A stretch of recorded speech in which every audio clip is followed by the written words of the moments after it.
What's up, folks? It's Balance Patch Day. I love Balance Patch Day. So we're going into the Night Lord's Battle Pass, the Night Lord season today, although since I'm recording this and posting it tomorrow, for you folks it will have been yesterday. Anyway, you can see the cosmetics and rewards here in the front of the banner. We've got some of those new Night Lords cards that we've seen popping up in packs and such here and there, and then the Night Lords themed Chaos Knight, which is cool. Both of them, actually. Then Vashtor, of course, and then some really cool cosmetics, which is where Night Lords really shine, because let's be honest, outside of Rule of Cool, I'm gonna start some fights there right out of the gate. Anyway, let's dive in. And now I did read this in advance, but I have now completely forgotten it, so you will see me surprised by some of it again. Greetings, citizens. From the beacon of light of hope that are the Custodies, we now find ourselves in the dark with the Master of Despair, the Night Lords. Masters, tisk. The Night Lords. First of all, I wanted to start with a quick reflection on last season and the changes made to a large number of lesser played and or less successful warlords. It was a very exciting balance patch. It's amazing to see, even in one season, the impact this has had. No joke, the Parasite, Voldus, Corpse Lord, Zephyr Blade, Farsight, like so many heroes were changed significantly to kind of fit in the pack where they've been falling short before. And all of the adjusted warlords have headed straight to the middle of the pack, or better. Nice. The standout is, of course, the Parasite of Mortrex, my gooey boo, who has seen more than double the previous season's play rate, which is awesome, because no one even tried the thing back when the trait was a little bit weaker. It's always been pretty strong, but now it really excels. It's arguably the best Tyranid Warlord now. With this success, we've got a few more Warlord adjustments, but the main focus is going to be on the adjustment to 3 traits. Traits adjustment. Ooh. Since the traits affect all factions and a wide range of cards, the general changes are a bit lighter on the bodyguard side, but there should be plenty to play with this upcoming season. I'm sure with that mentioned, you're keen to see what's changed, so let's get straight to it. Now I see the symbol for Chaos there in the lower left, and I love playing Chaos as a faction, so I'm trying not to get too excited before we even get to it. Number 1, Chaos. I see a Warlord. Chaos has quite a broad spectrum of viable cards at every attack type, and at most point values. For this season's balance, we've touched on a little bit of everything, giving something for melee, psychic, and ranged. As just mentioned, there are some trait adjustments this season, and all 3 traits getting a buff feature heavily in the Chaos lineup. So the faction will be getting a much wider buff than just the listed cards.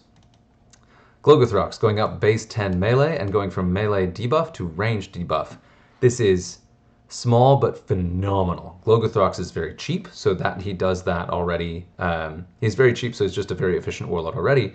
The buff to melee is really good, and then the range debuff is really important because he tends to do okay head-to-head against melee decks, but if you're going up against a ranged deck, it will just murder him, and he doesn't even get to attack back.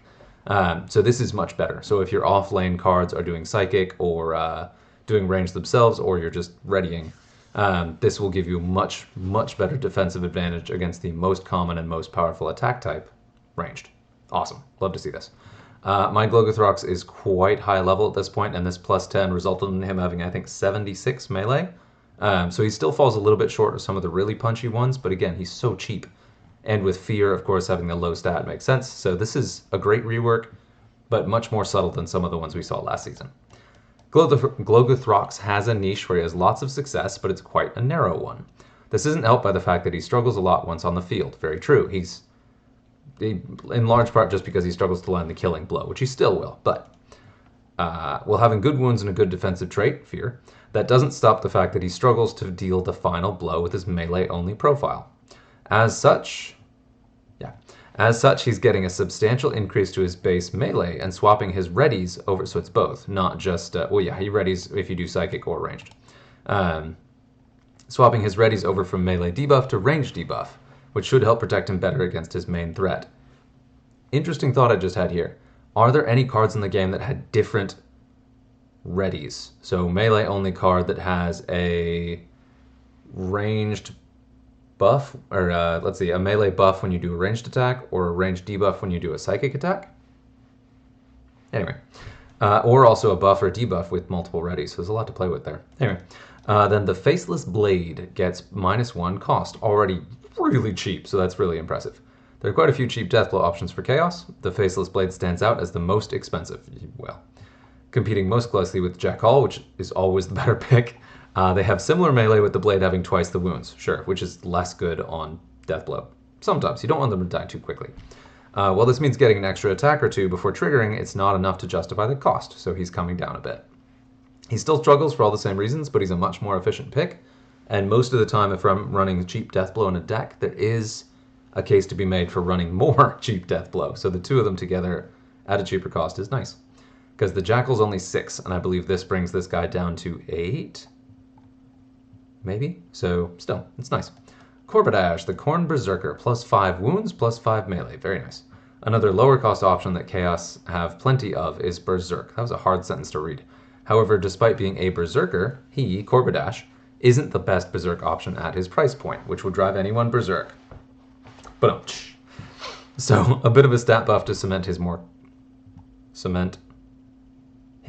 stats, okay, more comfortably between the next options above and below should help. Hopefully now this Berserker will be less bereaved and now begrudgingly bear the banner for Berserkers everywhere. I don't think I've ever said the word Berserk so many times in a row in my life. But plus 5 wounds, plus 5 melee is going to have more high level durability and more high level attack base. So take more hits to bump more melee, or to bump more Berserk. It's cool. Stay tuned on that. Yethmor, the Deceiver. -2 cost to this guy and plus 10 psychic. Significant at higher level for sure. It wouldn't be a recent Chaos Balance update without a Psyker. Another classic card that has since been outpaced in recent times. He sports the lowest pick rate of any Chaos Psyker in the 20 to 40 point range. This reduction in cost and increase in damage output should make him a much better pick. The increase in damage is particularly valuable given his Warp Surge trait, since this value needs to be high to compete with the other similar Thousand Suns options, who, with Psychic Link, can easily outstrip him in overall damage potential. To talk about that a little bit, if you go cheap, there are cheaper options still, even than this. So he's got a Warp Surge, which is nice, where he does the Psychic attack on drop, but he doesn't have Psionic Blast, which the next cheapest Psyker does have. So there's tough competition there for the utility, not just the stats. And then for me, another reason all of the other Psykers tend to be picked higher is they either have really high utility traits like Psionic Blast, or they're dramatically cheaper, or the other ones that I end up going with have attack types in all 3 types, ranged, melee, and psychic. I believe Yethmor doesn't have a ranged attack, and that is one of the reasons I end up not picking him. And it's just that utility, right? So he's just a single-shot Psyker, who also does a little bit of melee. He's cheaper with more psychic damage. This is good. Maybe he'll get picked more, but those are the reasons why I don't take him. It's not his raw stats. It's the actual attacks he has, and then that you get either more utility at higher cost or dramatically cheaper at the cheaper end. So while this does get him in line with the cheaper end, it still isn't the utility I need to consider him more often. So we'll see. I'll probably play him, but yeah, we'll see. Gargos the Hound. -2 cost and plus... Ooh, we're not going to peek at that one. And plus 10 to range. While a relatively new card, Gargos is a bit behind a lot of other similar cards in his price range, sure. Additionally, he's paying a slight premium for his secondary ranged attack. Yeah, that's true. But it's so low that it provides very little value, something I complain about a lot. A decent bump in range means that the secondary attack has a noticeable value, nice, and makes him feel different enough compared to the mono melee cards. Yeah, that's really good. Having even one ranged attack is still nice because it'll let you strip shields, but if minimum of 5 is really important, and if you're gonna run a melee/ranged deck, it's really nice to have something meaningful in that secondary slot, especially at his price point. I believe he's in the 30s, or at least the high 20s, or was. Okay, Abomination. This is such a good card, and I reach for it all the time and then end up pulling it out of decks because it's just too expensive. So this is a really good fix here. So the Abomination, the Black Legion Helldrake. Abomination was an absolute staple of yesteryear when Fear ruled the roost. However, as the pool of cards have expanded, Fear on a great stat line isn't enough, sure. Especially given that there isn't the breadth of tools available to a Chaos range deck, something I've talked about often. At such a high cost, and with many other good Chaos range cards also being pricey, it's hard to build around. So a significant decrease in cost should give a lot more flexibility and also make Abomination a much better choice in all-rounder decks too. I love it, love to see it, because he's got a decent melee attack too, and with that drop, his price point's very competitive, because that ranged attack is really, really high, with a bunch of hit points on a card that also has Fear. This is going to have me reaching for him a lot more in Huron decks, which is always where I want this like high durability, very high attack stat card that can then pull up additional attack stats from things it kills. Like, this is awesome. Of all the cards at the top end to get bumped down in cost, this is a great pick. Trait updates. Now we're really getting into the fun stuff. The 3 traits we're looking at this time around are the 3 fixed value traits: Poison, Regeneration, and Berserk. So just to talk about that again, so as you're leveling up, your fixed stat, so say it gives a card a +5 to something, a +5 or a -10 versus a 5% or a 10%. These flat ones are going to be dramatically better at low level or on cheaper cards that have low stats, whereas the percent ones are going to be so much more powerful at higher level or where they have higher stats to start. And they're staying this here too. While we aren't converting them to a percent-based system or doing a significant rework, in effect, we are making a rework to the scaling. With these rules in particular, there's a concern with them becoming percent-based due to the wide range of attack and wounds values cards can have. Yeah, so that's the downside of percent, is you can't, like they're going to say here. As a result, a healthy percent balance for lower cost cards would be broken for the top end and vice versa. So if you made it a percentage low enough that it won't overpower your top end cards, it will be useless for your low end cards. And if you do make it equivalent to your low end cards, it would be super overpowered for your high end cards. The other alternative solution here would be to make it very complicated math where it's a percent based on the overall cost of the card. Like for every 10 points that the card costs, the percent goes up. Or down, I guess. So yeah, but no, that's much too complicated. This is better. There's also been There's also been an issue with these rules fitting in with secondary traits. Yes, so your secondary traits don't scale well because something I complain about a lot is Poison. As a secondary trait on an epic card, it maxes out at rank 2, which is only 8 wounds per turn, which is, it's not insignificant, but that's at max level. That is your final reward for upgrading the card completely. It's not great. So with lower levels being fine for a card just starting out, at its mid-level or even later level upgrade, the values fall a bit flat, which is where we have the new scaling. Ooh. Where previously the ranks had been fixed increase based on the first level, these traits are now going to have a much heavier weighting at rank 1. This means these traits will have a much larger impact from the start, and getting even single level feels worth it, rather than having to push to rank 3 to feel a payoff. Very much felt that with Poison in particular. Spoilers. For those who like a bit of stats, yeah. On average, a level 1 card roughly doubles in attack, power, and wounds total by the time it reaches max level. Okay, of course that's not a hard and fast rule, sure, with plenty of exceptions, but as an overall view, that's where the numbers land. With that in mind, a fixed value trait started at 1/4 of the max power. Okay, so it's not hard to see why they often feel like they fall short. With all that covered, let's look at the changes. And if you peeked and saw this little lip here, you know exactly what trait's going to be first. And I said spoilers. Poison. Oh, I won't peek there. The original Poison was this right here. So I was talking about those secondary poisons. An epic card at max level has Poison level 8. It will never hit the ceiling of 16.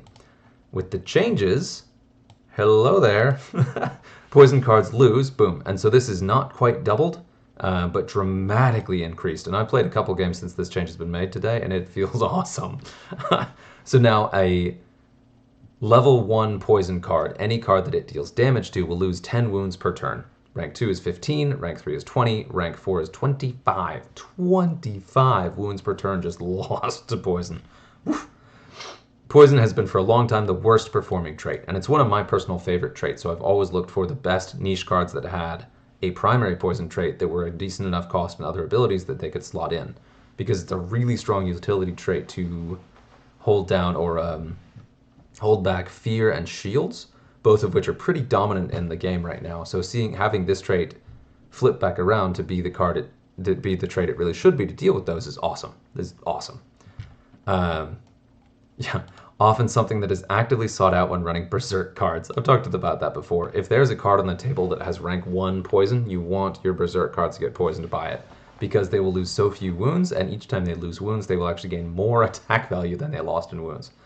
Yeah, I don't know that people were doing that as much as me, but it definitely is something that made the low-level Poison cards before this tweak a little bit laughable. So will make them considerably scarier. On defense, I often would try to avoid Poison unless I had a Berserk, and now I'll try even harder. So the lane control that Poison will offer now against human players is going to be huge. Value of poison being significantly increased and will now start at 10 damage per turn, scaling up to 25, gaining +5 per rank. This should make it considerably more threatening and a much more viable option in any deck. I'm already going to my Chaos decks and be like, I'm going to put all of the poison in here, which, diminishing returns. You don't want to do all poison, but you can. Next up, we're going to look at Regen. Very similar rework because it had the same base stats, 4, 8, 12, 16. Base 4, it would go up by 4 every level.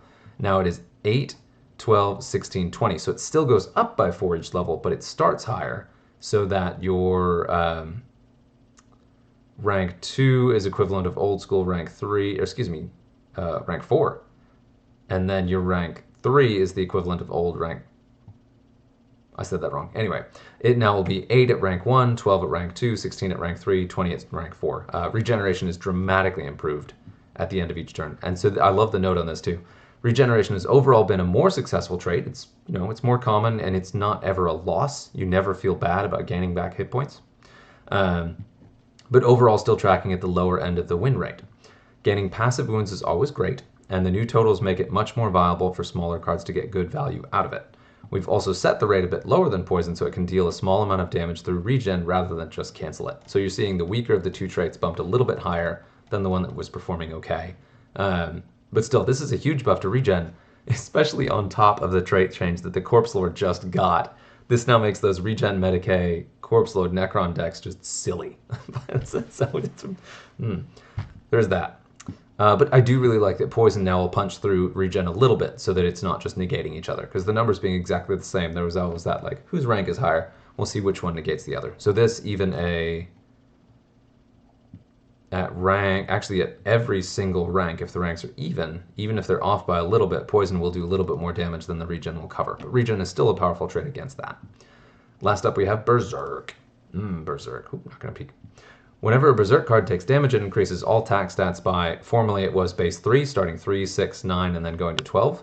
Now it starts at base 6 and goes up by 2. So the level ups are a little bit less impactful, but the base is higher, right? So 6, 8, 10, 12 now. So this is an interesting one because the maximum is actually the same, and then it's very little difference between what rank 3 is and was now, or was and is now. Yeah, but your lower level, so like your first and second rank Berserks are going to be really good, which is great because there are quite a few epic cards, especially I believe Skulltaker comes to mind, that has a maximum of rank 2 Berserk. Still not going to be a particularly powerful trait for him, but it is nice to have it be a little bit better. So Berserk is a great example of the 50% scaling of attack over a card's life cycle, where the +3 feels underwhelming, but the +12 is very strong. Sure, so they just kind of narrowed the band. Berserk cards overall aren't overly struggling, so the cap is staying the same at 12, but now every stage of Berserk will feel significantly more impactful on the way to max level. Love it. A final note on the trait changes, there are a number of bodyguards, so this should have been a paragraph, this is totally different. So everything above this is about Berserk, which I'm pumped to see. Actually, the first time I read this, I basically skipped over Berserk because I was so excited about the changes to Regen and Medicae. But this is good. I've been running a ton of Berserk cards that have Berserk rank 2, and Berserk rank 3, and they're both going to feel this immediately. That's awesome. They're also going to feel the changes to poison, though, and have a much harder day. A final note on the trait changes, there are a number of bodyguards below with the anti-infantry trait, which either have, had, or would suit poison. Okay, so there's a bit of common shuffling going on here. Okay, as we covered it off here, I won't give a deep dive into them in case by case, and instead quickly list them now. I will do a deep dive case by case. Quick note on this. So I, in this past Custodes season, ran a Ahriman deck that really leaned on the Nurgle Demon Prince Berserk the Flybarn, who had anti-infantry. He formerly had fear and switched to anti-infantry, and that really kind of turned me around on the trait. I was aware that it was good, but I didn't really realize how good until I ran it effectively in a deck. So a high hit point card with a high melee attack that had anti-infantry really does nuke through the cheaper chaff stuff, and then also takes out a lot of the peskier taunt cards in the game very effectively. So before we go into this and I talk about how excited I am, I do want to talk up anti-infantry as a really powerful trait that's worth taking. Continuing. We're just going to look at these and I'm going to talk about them. So Zagra, the 4-point Eldari card, had regen, then was switched to anti-infantry, and now is going to poison, which This is an interesting change, so I do feel like that makes him more useful. I really liked regen on him personally. I don't remember what trait he had before that. I think he had something different. Poison makes sense thematically, right? This is very much closer to what racks do on the table, especially the Akathist, the leader, especially with that gun he's carrying. So they do poison, that makes sense. But Eldaria in particular have so many cheap cards that already do poison. They've got the Witch, and they've got the Cabalite, and then I believe there's another one too. So this gives them 3 very low-cost poison cards, which is really good in Rakarth Mirror matches. It's really good in Zephyr Blade decks where you need cheap chaff cards to go away. Particularly good, my concern here though is that this is going to completely replace the Witch.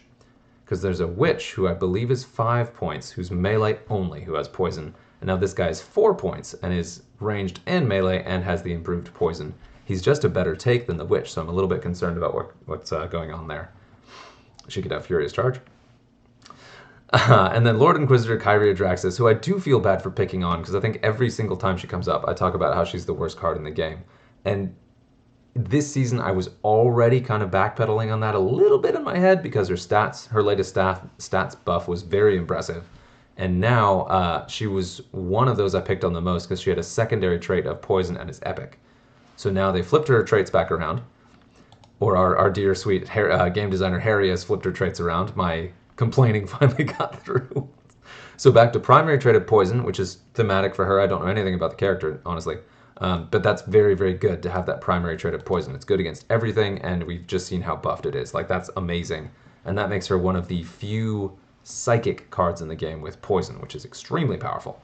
And then she also tops that off with having anti-infantry as a secondary trait. There is never a level of anti-infantry that is a waste. That's one of the reasons I really prefer it as a secondary trait. I think that's a really good change to make her a very dangerous card. I can no longer say that she's the worst card in the game, and now I have to figure out who else it is at this point. So this is a really effective trait change. And I'm also very glad to see that back on our Death Guard Lord of Virulence. Same thing. So had his traits switched around to be anti-infantry first, poison second, which may have made more sense for the card, but immediately made me take him less, because it was just less effective, and I really didn't like that level 1 poison that both of these were sitting at level 9. I miss regen on him, but the combination of poison and anti-infantry, very, very strong, for the same reasons I just said about Kyria. He's got a good chunk of hit points, and is fairly cheap, too, for what he brings, so very strong piece, will be devastating on battlefields as he goes down fighting. The Black Lance, this is a big one, where similar thing, where he used to have poison and precision shot, which I missed that. But similarly changed, where this is just better. If you're going to have both poison and anti-infantry, have poison be the primary trait, just because that anti-infantry, again, is never bad, but this way anti-infantry only works on infantry keywords, where the poison primary will work on anything, which also makes all 3 of these much more tempting to deal with the current crop of shield and fear cards that are running across the table. So, love it. Next up, we have these 2 both were released with anti-infantry when anti-infantry came out. I never ever ran them because there are other options for anti-infantry who do similar roles. Originally they had poison, now that's been reverted. I do think that makes a lot more sense. I really appreciate that for both of these. They're just stock poison, but that change there gives Tyranids an insane volume of poison cards. That's 3 right here that are Tyranids, all getting poison as a primary trait with the buffed poison. So that's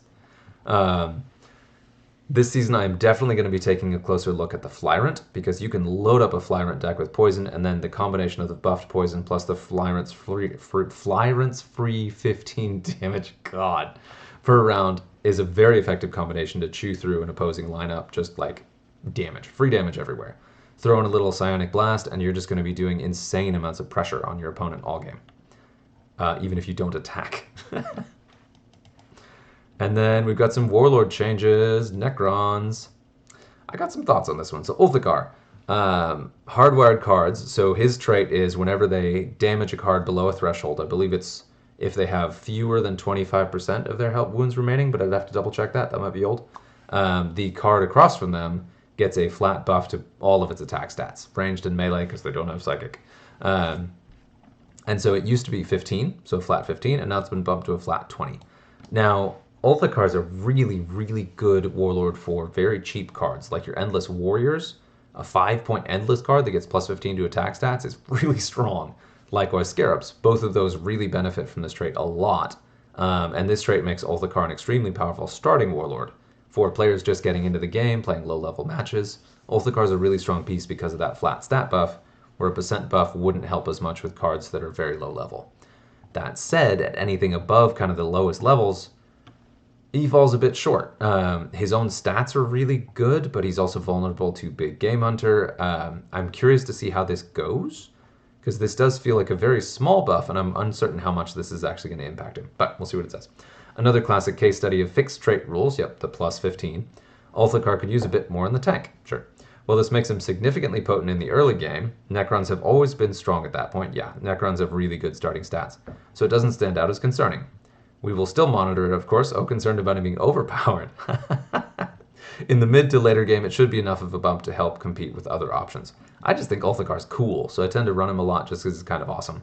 And if you have a bunch of Barrage or Deathblow that's hitting things off lane, the plus to stats is really good. Also combos well with the handful of poison cards that Necrons have. They may only have one, but very strong with that trait, because the poison will automatically trigger your threshold for doing the extra damage. Servants. Oh, this is a fun one. So now Magus versus Corpse Lord games are going to take forever. Magus's trait is anytime a friendly card dies, it previously would give plus 20 wounds to all of your other deployed cards. It now will bump to plus 30. So as you lose cards, your surviving cards get dramatically stronger. The Magus is he's a very weak warlord, just because you have to, like all of the Servants warlords, you have to lose a card to trigger this, and it's nice to get the extra wounds, but it always feels like a little bit of a losing battle there, because you don't want to lose your cards, and it's very rare for the game to be close enough where losing a card bumps your other surviving cards by enough to win the fight, right? So you'll get a little extra, they tarp it a bit better, but they haven't really closed out the game. This will make that difference, especially with buffs to regen and Medicae. So Medicae plus the buff regen that we just saw, like that will make Magus decks considerably stickier. Along with the Corpse Lord, Ivas No Fawn, wow, was the butt of many jokes, poor guy. However, with the Corpse Lord's recent glow up, it's hard to make those same jokes. I mean, we still can. Therefore, it seems only fair to do the same for the Magus. Sure.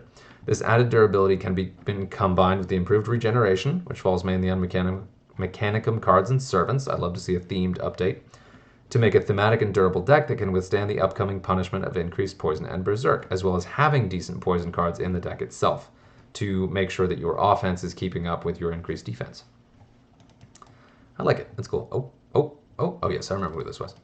Gosar. Gosar is really, this is a tough one, because his trait can be really, really good, especially with high-level cards, but the Warlord himself is so squishy. He's always felt too expensive for what he does, so here he is, -5 cost, which is a dramatic reduction in cost and really changes what you can put in the deck with him. Gosar is a tricky one to get right, as upping his rule can quickly spiral based on it being a turn played and affecting all cards in the deck, yeah. So if you play a Tar Pit deck for a couple turns, then your swinging cards come out swinging real hard. So rather than adjust the rule, which they buffed not too long ago, we've addressed that despite being priced as a mid-level duelist, he doesn't quite deliver in that role. Yeah, he will lose in a one-on-one to almost every other warlord in the game.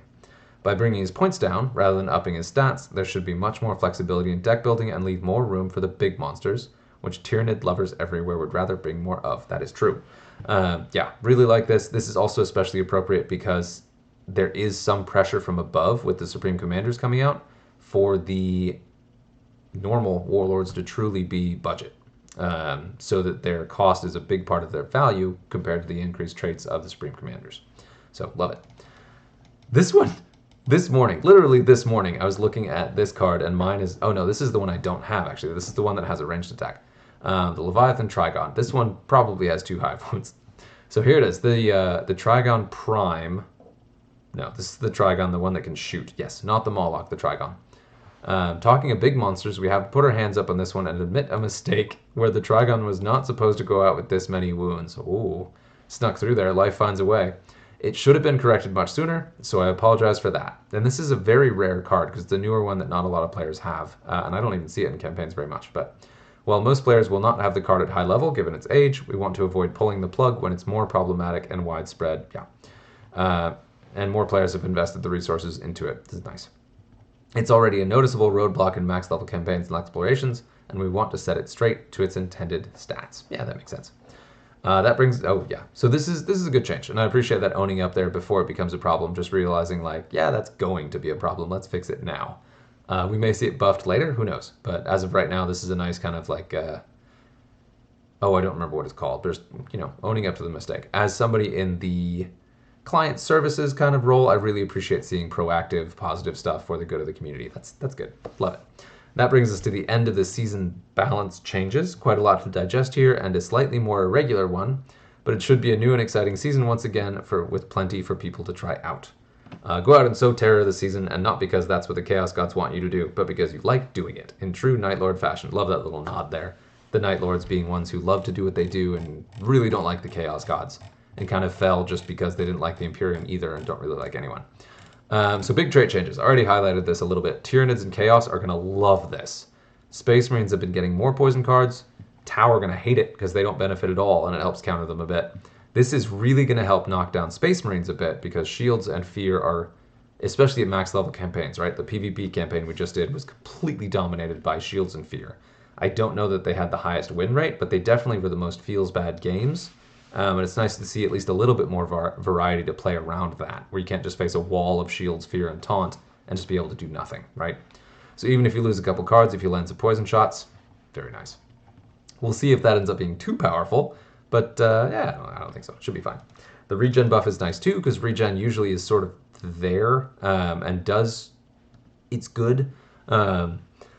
But usually it's the other abilities of the cards that's on it that make it scary, not necessarily the regen itself. But if you've got something like the Great Unclean One that has both regen and poison, and then of course we get to Berserk, which was always okay, but this buff will really, really help. And I think this is absolutely true, that those top ranks were fine. Buffing the lower ranks is really good, especially for new players, because Berserk is one of the traits that really benefits play early on, because the flat stat increases are especially good on cards that have okay hit points but low attack stats, and are going to take a bunch of hits, which will happen if they're fighting other cards with low attack stats. So this is good. I like to see that. I think that will be an effective buff to Berserk as an early and mid-game trait, and then still have it have an impact at late game, as it already does. So that is that for our changes for this balance patch. It's very cool. The last couple have been really exciting. I missed a bunch of jokes in the last couple. I hope I caught them this time, and it wasn't just heckling about typos. But yeah, super pumped for the Night Lord season. Can't wait to see where we go. But I can tell you the first two things I'm reaching for, or the first three things, are going to be Gloguthrox, because yeah, chaos. And then my Tyranids, especially the Tervigon, the one with the endless spawning Termagants, because it was my first successful Warlord ever when I was starting out. And then also we're going to do the Flyrant, because that's one I keep going back to and want to be really good, but we're just not there. I'll throw in another one. I did mention I am also going to try Huron, who's going to be very good with these Poison Berserk changes as well. So, cool. Cheers.